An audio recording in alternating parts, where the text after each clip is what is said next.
10 വർഷത്തിന് ശേഷം വീണ്ടും UDF സർക്കാർ ഭരണത്തിൽ വരികയാണ്. അതും വമ്പിച്ച ഭൂരിപക്ഷത്തോടെയാണ് UDF സർക്കാർ ഭരണത്തിൽ വരുന്നത്. ഇതിനു മുന്നേയൊക്കെ ഒരുപാട് ആൾക്കാർ പറഞ്ഞിരുന്നു UDFന്റെ അന്ത്യം, UDF ഇതോടെ തീർന്നു.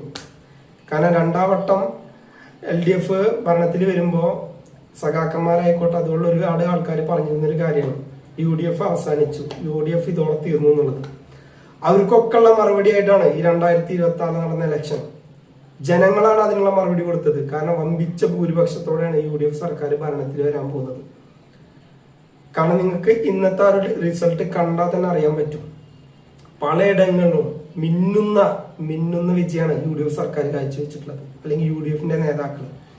കാരണം അത്രമേൽ എന്തായിട്ടുണ്ട്, ജനങ്ങള് കഴിഞ്ഞ 10 വർഷം അനുഭവിച്ചിട്ടുണ്ട്. അല്ലെങ്കിൽ കഴിഞ്ഞ 10 വർഷത്തെ ആ ഒരു ഭരണത്തെ, അല്ലെങ്കിൽ ആ ഒരു സർക്കാരിനെ ജനങ്ങൾ അത്രത്തോളം വെറുത്തിട്ടുണ്ട്, അത്രത്തോളം അല്ലെങ്കിൽ ജനങ്ങളെ നിരാശപ്പെടുത്തിയിട്ടുണ്ട്. ആ ഒരു ഭരണത്തെ താഴെ നിർത്താൻ വേണ്ടിയിട്ടാണ്, അല്ലെങ്കിൽ താഴെ ഇറക്കാൻ വേണ്ടിയിട്ടാണ് ജനങ്ങള് ഈ ഒരു ദിവസത്തിന് വേണ്ടി കാത്തുന്നത്. കാരണം കഴിഞ്ഞ 10 വർഷത്തേക്കാളും വമ്പിച്ച ഭൂരിപക്ഷത്തോടെയാണ് എന്ത് ചെയ്തിട്ടുള്ളത്, UDF സർക്കാർ ഭരണത്തിൽ വന്നിട്ടുള്ളത്. അപ്പൊ UDF സർക്കാർ അവസാനിച്ചു. UDF സർക്കാർ അല്ലെങ്കിൽ UDFന്റെ അന്ത്യം എന്ന് പറഞ്ഞവരോടൊക്കെ ഇത്ര മാത്രമേ പറയാനുള്ളൂ. UDF എന്ന് പറയുന്നത് ഒരു വ്യക്തിയല്ല, അതൊരു പ്രസ്ഥാനമാണ്. ആ പ്രസ്ഥാനം ഇന്നോ ഇന്നലെ തുടങ്ങിയിട്ടുള്ളതല്ല.